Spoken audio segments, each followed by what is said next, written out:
Bueno, muy buenos días. De nuevo aquí estamos con ustedes a través del internet, a través del Facebook, a través de YouTube, a través de la televisión o su teléfono como me esté viendo.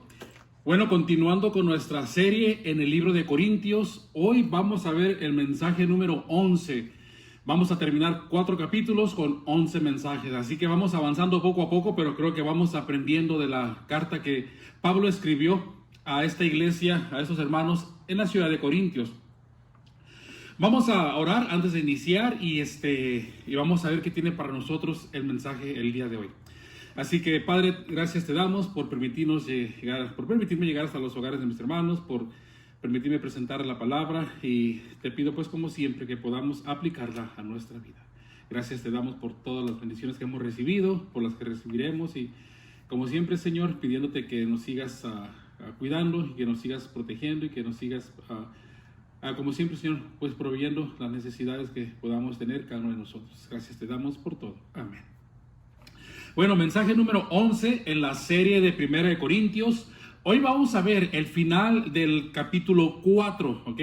Así que abra su Biblia, capítulo 4, versículos del 6 al 21. Vamos a terminar el 4.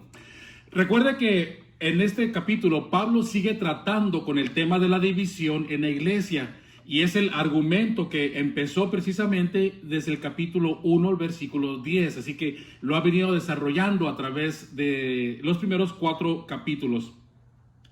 Hemos visto pues que los corintios tenían a Apolos y a Pablo puestos en pedestales. O sea, los tenían como dioses, como reyes. Cada quien tenía su cada cual. Había un grupo de Apolos, otro de Pablo, otro grupo de Cefas. Y eso, como se puede imaginar, estaba causando problemas y divisiones dentro de la misma iglesia. Y a través de los primeros 4 capítulos, Pablo ha estado tratando de hacerlos entrar en razón. ¿De qué? Bueno, de que no deberían ellos estar formando grupitos, y además de que su mirada debería estar puesta en Jesús, como dice Hebreos, el autor y consumador de nuestra fe. Así que Pablo ya les ha dicho que en el capítulo 1 Pablo dice: yo le doy gracias a Dios que ninguno de ustedes bauticé. Y en el capítulo 1, versículo 15 dice: ¿para qué? Bueno, para que ninguno diga que no fue bautizado en mi nombre. O sea, dice Pablo, qué bueno que no los bauticé, porque si no, de seguro cada quien ya se hubiera se hubiera mandado a hacer camisetas en las que dijera bautizado por Pablo. Y lo que iban a hacer era entrar en contienda con las otras personas que fueron bautizados o que hubieran sido bautizados por otros de los apóstoles o Apolos o Pedro. Así que dice Pablo, qué bueno que yo no los bauticé.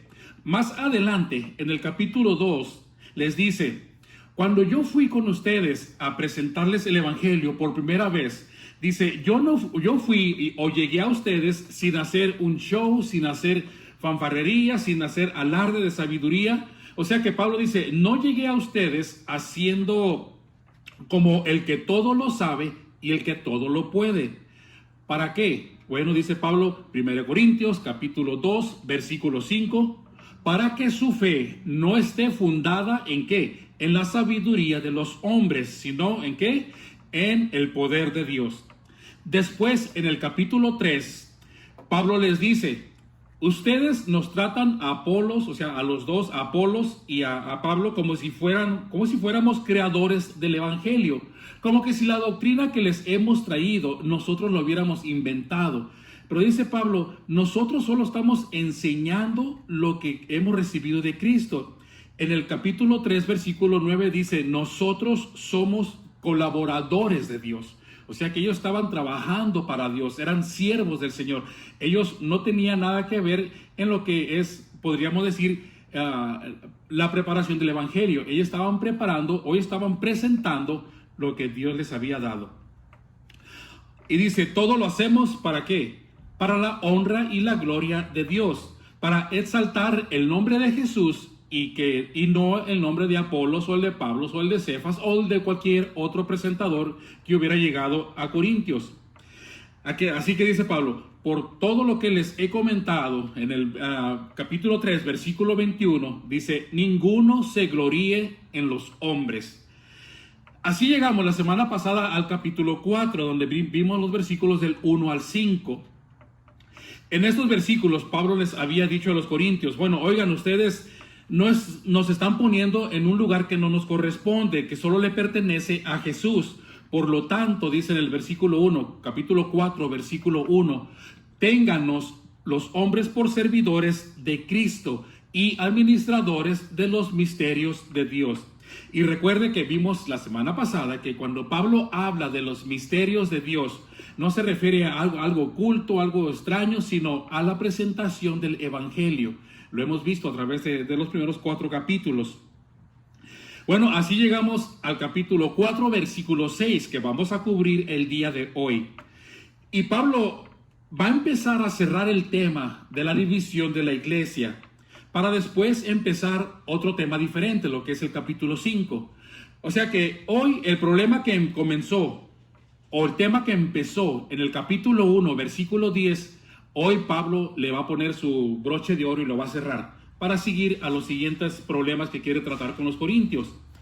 Así que les dice a los corintios, capítulo 4, versículo 6. Le dice: por esto, hermanos, o sea, tomando en cuenta todo lo que les he dicho, lo que les he comentado, lo que les he escrito, dice, lo he presentado como ¿qué? Como ejemplo en mí y en Apolos. O sea, dice Pablo, que cuando dije, por ejemplo, en el capítulo 3, versículo 8, que el que planta y el que riega son una misma cosa, Pablo dice, yo me refería a Apolos y a mí. Yo planto, Apolos riega, pero ambos somos una misma cosa. En el capítulo 3, versículo 9, cuando dijo, nosotros somos colaboradores de Dios, Pablo aquí le está diciendo, claro, me refería a Apolos y a mí. Ambos trabajamos para la obra de Dios. En el capítulo 3, versículo 13, cuando Pablo dijo que la obra de cada uno será aprobada, dice, me refería como ejemplo a Apolos y a mí. O sea, está diciendo todo lo que les he dicho es en referencia o es un ejemplo de Apolos y yo. Y eso lo dije continuando con el versículo 6. Por amor de ustedes, para que en nosotros aprendan a qué, a no pensar más de lo que está escrito, no sea que por causa de uno se envanezcan los unos con los otros. O sea, Pablo le está diciendo, mire, les he presentado todo, y todo eso es ejemplo de Pablo y de Apolos. Dice, lo que he dicho aplica a Apolos y a mí, para que no salga por ahí uno despistado después de todo o malinterpretando lo que les he escrito y diga que uno es mayor que el otro. ¿Okay? Entonces Pablo está diciendo, ambos somos iguales. No vaya a ser que uno por ahí lo lea la carta que le estoy escribiendo y la malinterprete y vaya a decir que Pablo estaba diciendo que era mayor que Apolos, que era mayor que Cefas. Esa no era la situación. Y eso fuera a causar problemas y divisiones entre ellos.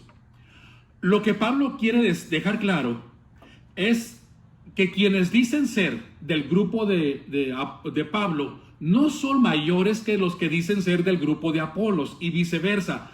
Ambos, si ellos son iguales, quiere decir que toda la gente, la que ellos lo seguían, eran iguales, que vieran esa situación. Enseguida, Pablo va a hacer 3 preguntas. Y esto lo hace para que los corintios analicen la situación en la que se encuentran. Mire, Pablo ha venido diciendo que Apolos y él son iguales, idénticos, ¿verdad? Ante Dios no hay ninguna diferencia con ellos. Entonces, dice, Pablo y Apolo y yo somos iguales.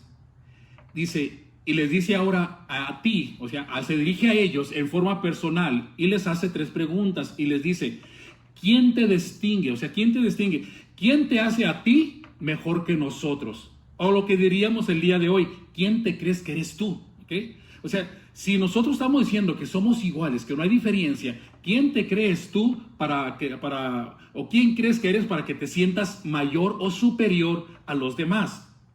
La segunda pregunta les dice, ¿o qué tienen que no hayan recibido? O sea, la respuesta es nada. todo lo que tienen, Dios se los ha dado, ¿ok? No por deuda, sino por su gracia. Y continúa con la siguiente pregunta. Dice, y si lo recibiste, ¿por qué te glorías como si no lo hubieras recibido? O sea, ¿por qué actúas como que si lo que te dio Dios por su gracia era algo que siempre era tuyo, como que te lo merecías, como que si Dios te lo debía a ti? O sea, como que Dios tenía una deuda contigo y te dio lo que ahora tienes. O sea, así actuaba la gente. Enseguida Pablo habla o se expresa de manera irónica, ¿ok? A los corintios. Ironía, cuando uno se expresa de una manera, dice, ay, qué irónico es este hombre. Bueno, ironía consiste en dar a entender lo contrario de lo que se dice, ¿ok? O sea, dar a entender lo contrario de lo que se dice. Le voy a dar unos ejemplos porque yo estoy seguro que todos nosotros hemos hablado de expresamos en forma irónica. Por ejemplo, si usted ve a mamá o papá, si usted ve a su hijo acostado en el sillón, viendo televisión y sin hacer nada todo el día, y usted llega y le pregunta, ¿qué le va a preguntar? ¿Estás cansado de tanto trabajar? Claro, lo está haciendo de forma irónica, ¿verdad? Porque sabe que no ha trabajado nada. Otro ejemplo que muchas veces usamos, cuando usted va a un lugar o llega a su casa y su esposa le prepara de comer y usted empieza a comer y se arrasa con todo. Hasta le pasa con el dedo el plato, se chupa los dedos y después dice, no me gustó nada. Lo está diciendo en forma irónica, dando a entender de que en realidad sí le gustó, ¿ok? Bueno, con eso en mente, Pablo dijo, no con lo de la comida, ¿verdad? Pero con la definición de ironía. Con eso en mente, Pablo les dijo, ya están saciados, capítulo 4, versículo 8. Ya están saciados, o sea, ya no tienen necesidad de alimentarse ustedes, ¿verdad? De seguro. Ya están ricos, o sea, ya tienen todo lo que necesitan, todo lo que desean, ya lo tienen, según ellos. Sin nosotros reinan, o sea, en vez de ser ciudadanos del reino de Dios, los corintios se creían reyes del reino, ¿ok? En vez de ser ciudadanos del reino, ellos pensaban que eran los reyes del reino. Y en tono irónico les dice, ojalá reinasen, imagínense la expresión de Pablo, ojalá reinasen para que nosotros reinásemos también juntamente con ustedes. O sea, según ustedes, dice Pablo, son lo máximo, la última Coca-Cola en el desierto. Entre ustedes mismos se jactan de ser uno mejor que el otro. Pero si ustedes fueran reyes, dice Pablo, ¿cuánto más nosotros que fuimos los que les trajimos el evangelio, la palabra de Dios? Así que le está dando a entender de que no son nada de lo que están diciendo ser. Versículo 9. Dice, porque según pienso, dice Pablo, Dios nos ha exhibido a nosotros, los apóstoles, como postreros, como a sentenciados a muerte, pues hemos llegado a hacer espectáculo al mundo, a los ángeles y a los hombres. Enseguida Pablo vuelve a hablarles de manera irónica. Escuche lo que dice. En el versículo 9, recuerde que ellos decían, somos reyes, somos esto, somos lo otro, y Pablo dice, mas sin embargo nosotros no, nosotros los apóstoles, los presentadores, los que venimos y trajimos el evangelio, no nos creemos como ustedes. Versículo 10 dice, hablando de manera irónica de nuevo, nosotros somos insensatos, dice Pablo. Ahora resulta que nosotros somos los locos, dice Pablo, y por amor de Cristo, mas ustedes prudentes en Cristo. O sea, nosotros somos los locos y ustedes son los maduros, es lo que le está diciendo. Nosotros débiles, mas ustedes fuertes. Ustedes honorables, o sea, ustedes son distinguidos, mas nosotros despreciados. O sea, Pablo les está dando, a ver si de perdida se les prende por ahí algo en un foco, como dice, y empiezan a recapacitar en lo que están haciendo. Mire, en los versículos del 8 a 10, capítulo 4, del 8 al 10, Pablo menciona de manera irónica todo lo que los corintios creían ser y tener, lo que presumen. ¿Recuerda? Les dijo, ya están saciados, ya son ricos, ya son prudentes, ya son fuertes. Ahora, en los versículos del 11 al 13, capítulo 4, Pablo habla de las cosas por las que ellos, o sea, por los que los apóstoles, en este caso Pablo, Cefas, Apolos y todos los que llevaban el evangelio, han pasado por su fe en Cristo, de lo que han sufrido por el hecho de ser y vivir de acuerdo a la palabra de Dios. Porque recuerde que es diferente. Hay muchas personas que dicen ser, pero no lo viven, ¿okay? Y esas personas realmente, pues, son personas inmaduras, personas que no han crecido, personas que realmente no hicieron una convicción de fe por amor al Señor, sino simplemente por conveniencia. Así que dice Pablo, nosotros hemos sufrido por ser y vivir de acuerdo a la palabra de Dios. En el versículo 11 empieza diciendo, hasta esta hora, o sea, ustedes dicen que tienen todo aquello. Ahora dice Pablo, hasta esta hora, o sea, hasta este momento, ustedes dicen estar saciados, ser ricos, sin embargo nosotros, continuando con el 11, padecemos hambre, tenemos sed, estamos desnudos, somos abofeteados y no tenemos morada fija. Versículo 12. Nos fatigamos trabajando con nuestras propias manos. Nos maldicen, nosotros bendecimos. Padecemos persecución y la soportamos. Versículo 13. Nos difaman y rogamos. Hemos venido a ser hasta ahora como la escoria, o sea, como la basura del mundo y el desecho de todos. Así que Pablo dice, todo esto es lo que hemos pasado. Pablo quiere que vean la diferencia entre la condición en la que se encuentran o se encontraban los apóstoles y la condición en la que los creyentes de Corintios se vanagloriaban, y que vean la gran diferencia entre unos y los otros.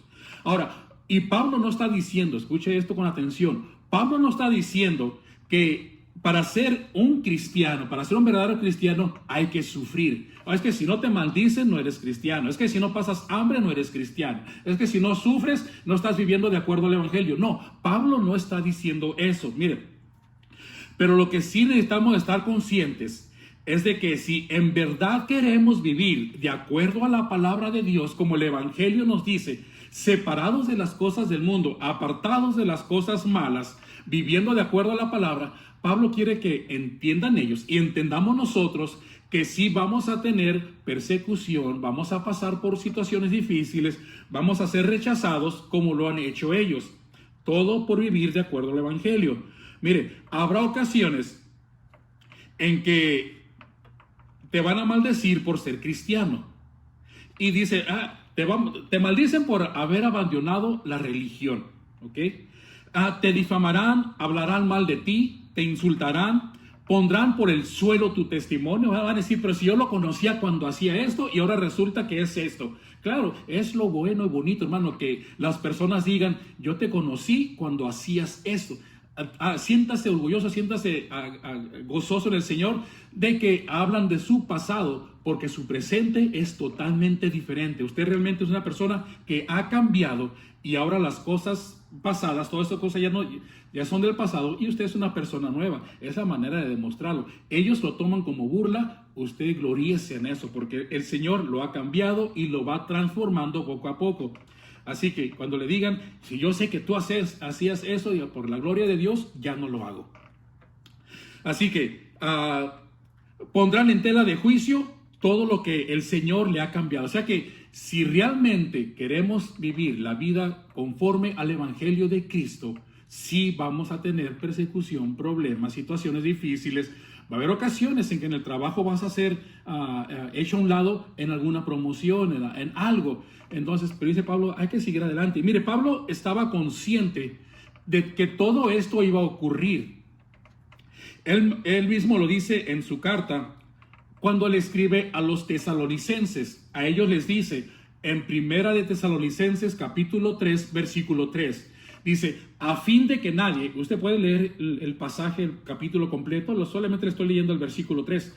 Dice, a fin de que nadie se inquiete por estas tribulaciones, porque ustedes mismos saben que para esto estamos puestos. O sea que estamos atentos de que van a llegar situaciones y eso nos debe no de hacer sentir mal o desanimarnos a seguir adelante. Al contrario, a prepararnos a que nuestra fe esté bien fundada para que cuando los vientos y las olas lleguen, nosotros nos mantengamos firmes. Bueno, continuando con la carta, Después que les dijo todo lo que habían pasado, les dice, versículo 14. Escuche, dice, no escribo esto para que se avergüencen, sino para amonestarlos como hijos míos amados. O sea, no les escribo para que nos tengan compasión y se sientan mal por nosotros. No, no, al contrario. Les escribo esto y les digo esto para que tomen conciencia de la situación que están creando, para que cambien sus actitudes.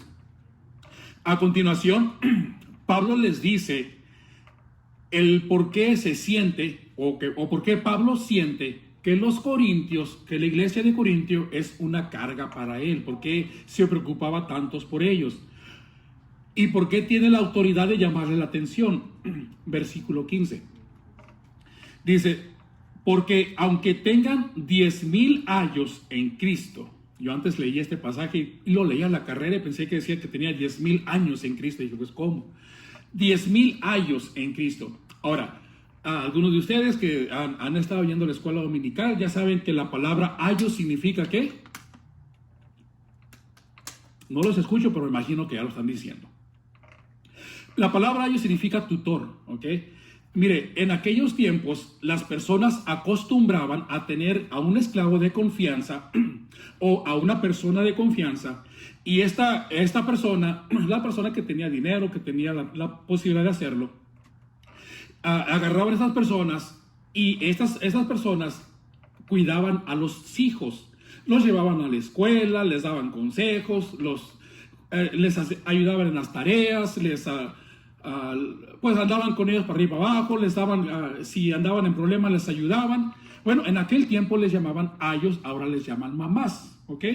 Pero bueno, ellos les daban los buenos consejos. Aunque tengan, dice Pablo, aunque tengan muchos tutores, o sea, pueden tener 1,000 ayos, 1,000 tutores, 1,000 maestros, no tendrán muchos padres, ¿verdad? En el versículo 15. O sea que el tutor jamás va a poder tomar el lugar del padre. ¿Qué lo quiere decir? Y ese es algo, creo que es un serio problema el día de hoy. Que muchos de los padres queremos que nuestros hijos sean educados en todo, si están en la escuela por los maestros, si están en la iglesia por los maestros de escuela dominical o por el pastor. Hermano, esa tarea le corresponde a usted, ¿ok? Nadie va a tomar su lugar. Usted es responsable de sus hijos en la educación de ellos. De nada sirve que en la iglesia o en la escuela aprendan algo beneficioso y que llegando a casa se lo echen a perder. Así que nadie va a tomar el lugar del Padre. Dice, pues en Cristo Jesús yo los engendré por medio del Evangelio. Así que solo Pablo y nadie más podía ser el padre espiritual de los corintios. O sea, él fue quien por primera vez les enseñó el Evangelio. En la cultura judía, en aquellos tiempos, se acostumbraba llamarle padre a la persona que instruía a las personas. En estos casos, en los escritos del Antiguo Testamento, le llamaban, era el padre, le consideraban padre, lo que para ellos. Versículo 16, por eso dice, por tanto les ruego que me imiten. Claro, ya que él desea lo mejor para sus hijos espirituales, hermano, pero decir que lo imiten lleva gran peso, gran responsabilidad. Uno no puede decir a nadie, invítenme a mí, si uno no está llevando una vida correcta, si está llevando una vida inmoral. Imagínense estar haciendo cosas indebidas y decirle a la gente que viene detrás de nosotros que nos imiten, pues sería mal. Mas, sin embargo, Pablo, en toda la Biblia, fue el único que lo ha dicho, dice, imítenme a mí, ¿por qué? Porque yo imito a Cristo. 1 Corintios 11:1, lo vamos a llegar a ver cuando lleguemos a ese capítulo. Dice, sed imitadores de mí, así como yo de Cristo. O sea que esa pulsera que usan hoy muchos jóvenes, según andan a la moda, esa pulsera que dice, what would Jesus do? ¿Qué es lo que haría Jesús? Pablo ya la traía él siempre. Y cuando llegaban situaciones difíciles a su vida, él se preguntaba, ¿qué es lo que Jesús haría? Y él lo hacía. O sea, trataba de imitar las enseñanzas de Jesús, que precisamente fue lo que Jesús nos dejó. Dice, aprendan, o sea, para seguir sus pasos. Así que, ahora, eso de imitar, Pablo no solamente lo dijo a los corintios, sino que también se lo dijo en la carta a los Efesios. Le voy a leer Efesios capítulo 3, versículo 17. Dice, hermanos, sed imitadores de mí y miren, o sea, busquen a los que así se conducen, según el ejemplo que tienen en nosotros. Y aquí es importante que cuando Pablo dice busquen, o sea que realmente necesitamos buscar personas que vivan su vida conforme a la palabra de Dios. Hay que hacer, ¿cómo dice? Hay que escoger de una manera, hay que ser sabios, hay que tener sabiduría para escoger las amistades con las que vas a andar. Dice, busquen personas que anden conforme a la palabra de Dios y aléjate de aquellos que no. Y si te acercas a ellos, que sea para compartirles el evangelio, ¿ok? Así que, versículo 17, continuando con la carta, 1 Corintios 4, 17. Por esto mismo les he enviado a Timoteo, que es mi hijo amado y fiel en el Señor. Entonces, he escuchado sermones que, hablando de este versículo, que dicen que Timoteo era hijo de Pablo, ¿verdad? Porque dice, mi hijo amado. Pero no podemos sacar de contexto. Acuérdense que Pablo viene hablando del ayo, del padre espiritual, ¿ok? Era su hijo espiritual, no su hijo en la sangre. Así que si usted escucha eso, no lo siga por ahí. Entonces, vamos a continuar con el versículo 17. Hablando de Timoteo, dice, el cual les recordará mi proceder en Cristo de la manera que enseñó en todas partes y en todas las iglesias. O sea que Pablo enseñó a Timoteo y Timoteo es lo que hacía cuando iba a las iglesias. Enseñaba, venía siguiendo la misma doctrina. Él no la cambió, seguía edificando sobre el mismo fundamento. Era la palabra de Dios. Versículo 18. Mas algunos están envanecidos como si yo nunca hubiese de ir a ustedes. Pablo dice, entre ustedes hay hermanos que a pesar de todo lo que les he escrito, son tan ingreídos, son tan orgullosos, son tan fanfarrones, que no piensan cambiar porque creen que yo ya nunca voy a ir a verlos. Así había personas ahí. Versículo 19, ya para terminar el capítulo, dice, pero iré pronto a ustedes. Más adelante, al final de la carta, Pablo les dice cuándo piensa ir. Pero iré pronto a ustedes si el Señor quiere, y conoceré no las palabras, sino el poder de los que andan envanecidos. ¿A qué se refiere aquí? Sencillamente, Pablo dice, Pablo va, pero no le interesa lo que dicen o lo que hablan, sino Pablo quiere ver hasta dónde ha llegado el alcance de estas personas que andan envanecidas, su influencia sobre los demás, o sea, el poder que han tenido para influenciar a las demás personas. Así que, o a cuántas personas han logrado persuadir a hacer lo que ellos estaban haciendo. Versículo 20, porque el reino de Dios no consiste en palabras, sino en poder, ¿ok? Versículo 21, ¿qué quieren? ¿Iré a ustedes con vara o con amor y espíritu de mansedumbre? Así que ustedes elijan, cuando vaya a visitarlos, porque voy a ir pronto, ¿cómo quieren que llegue? Tienen dos opciones a elegir, o llego con vara, yo con un cinturón, y me los agarro a todos, o voy a ustedes dispuestos a ayudarles con buenas palabras, con una enseñanza. Ustedes eligen. Así que aquí termina el capítulo 4 con el versículo 21, cuando Pablo les dice, bueno, así si no cambian, así les va a ir cuando vayan. Así que podríamos decir que esa también aplicaría a nosotros, ¿verdad? Hablando de Cristo, a las personas inconversas, que si no cambian, dices, así les va a ir cuando venga, ¿verdad? Al juicio, a la justicia. Así que, bueno, hermanos, aquí lo vamos a terminar, el capítulo 4. La próxima semana continuamos con el capítulo 5 y vayan leyendo sobre la inmoralidad que había dentro de la iglesia. La próxima semana tenemos planes ya de reunirnos de nuevo aquí. Va a ser afuera, en la carpita que está afuera, a las 11 de la mañana. Así que haga planes para acompañarnos el próximo domingo a las 11. Aquí lo esperamos y véngase como siempre con su sillita, véngase y se puede sentar en el área que usted desee. Si usted desea traer su cubrebocas, bienvenido, pero siempre recuerde que debemos de conservar su sana distancia. Así que si la persona se sienta por allá separadita, bueno, allá déjelo, ¿verdad? Denle un saludo de la distancia, un abrazo y un beso a la distancia, y sabemos de que estamos pues expresando el amor que tenemos por nosotros. Así que próximo domingo lo esperamos aquí a las 11 de la mañana para continuar con el Evangelio, con la carta de los Corintios capítulo 5. Gracias.